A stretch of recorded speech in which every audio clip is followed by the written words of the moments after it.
ہمارا کریٹر, ہم کو پیدا کرنے والا ہمارا خالق ہم کو کہتا ہے, ہم کو بنانے والا ہمارا مالک کہتا ہے.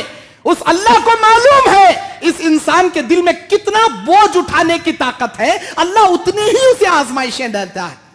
تو سب سے پہلے یہ تسلی کرا لو, مجھے میری اوقات سے بڑھ کر اللہ مصیبت نہیں دیتا. اب اس کے بعد آپ کو کیا کرنا ہے؟ آپ نماز بھی پڑھ رہے ہیں, دعا بھی کر رہے ہیں, مصیبت نہیں جاری, کیا کریں گے آپ؟ تیسرا راستہ اسلام کا, پریشانیوں سے بچنے کا تیسرا راستہ, تہجد کے وقت اٹھیے آپ, کیونکہ تہجد کا وہ وقت ہوتا ہے جب اللہ آسمانی دنیا پر آتا ہے. تیسرا پہر رات کے 4:30 بجے کے بعد, سحری کا وقت, اذان فجر سے پہلے, تیسرا پہر سمائی دنیاوی آسمان پر ہمارا رب ذوالجلال والاکرام آ کر 3 پکارتا ہے اپنے غفلت میں سوئے ہوئے بندوں اور بندیوں کے لیے, انسان جناتوں کے لیے. اللہ کہتا ہے کوئی میرا بندہ جو دنیا میں کسی مصیبتوں میں مبتلا ہوا ہو, دنیا کی کسی پریشانیوں میں, ٹینشنوں میں پڑا ہو, وہ اگر مجھ سے مدد طلب کرے, میں اس کے ٹینشن دور کرنے کے لیے اس کے نزدیک آیا ہوں. ہے کوئی میرا بندہ مجھ سے اپنی مصیبتوں کا دکڑا بیان کرے, میں اس کی مصیبت کو دور کروں گا.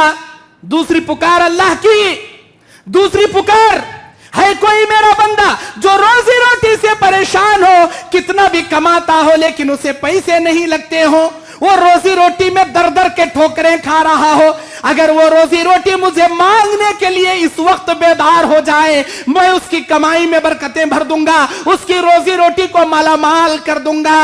یہ دوسرا سوال ہمارے رب رحیم کا, رب غفور رحیم کا دوسرا سوال.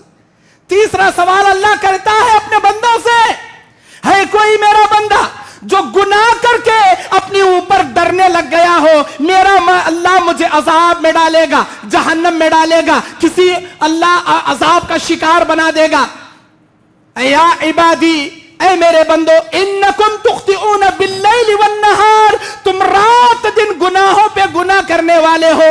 ثم استغفرتنی, اگر تم مجھ سے مغفرت طلب کرو, اگر تم مجھے معافی طلب کرو, مغفرت طلب کرو, لغفرت لک, میں تمہیں معاف کر دوں گا, میں معاف کر دوں گا تم کو.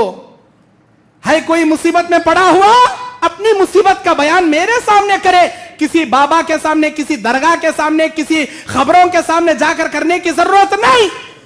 سورہ روم آیت نمبر 52, سورہ نمل آیت نمبر 82, اللہ کہتا ہے انک لا تسمع الموت ولا تسمع الصم الدعاء اذا ولوا مدبرین. نہ کوئی مردہ تمہاری بات سن سکتا ہے, نہ کوئی بہرا تمہاری آواز سن سکتا ہے. مردے بھی نہیں سنتے, بہرے بھی نہیں سنتے, پھر سنتا تو کون سنتا؟ ان اللہ سمیع بصیر, وہ اللہ تمہاری آواز سنتا ہے جو سمیع ہے, جو بصیر ہے, جو سنتا ہے, جو دیکھتا ہے اور سنتا. اس کے جیسا سننے والا پورے زمین و زماں مکی و مکہ میں کوئی نہیں, اس کے جیسا دیکھنے والا پوری زمین و زماں مکی و مکہ میں کوئی دوسرا نہیں. وہ کہتا ہے کوئی مصیبت میں میرے سامنے بیان کرے, میں اس کی مصیبت دور کروں گا. ہے کوئی روزی روٹی سے پریشان, میں اس کی کمائی میں برکت بھروں گا. ہے کوئی گنہگار, مجھ سے مغفرت طلب کرے, میں اس کے گناہ معاف کروں گا. اگر آپ علاج کر کے تھک گئے, اولاد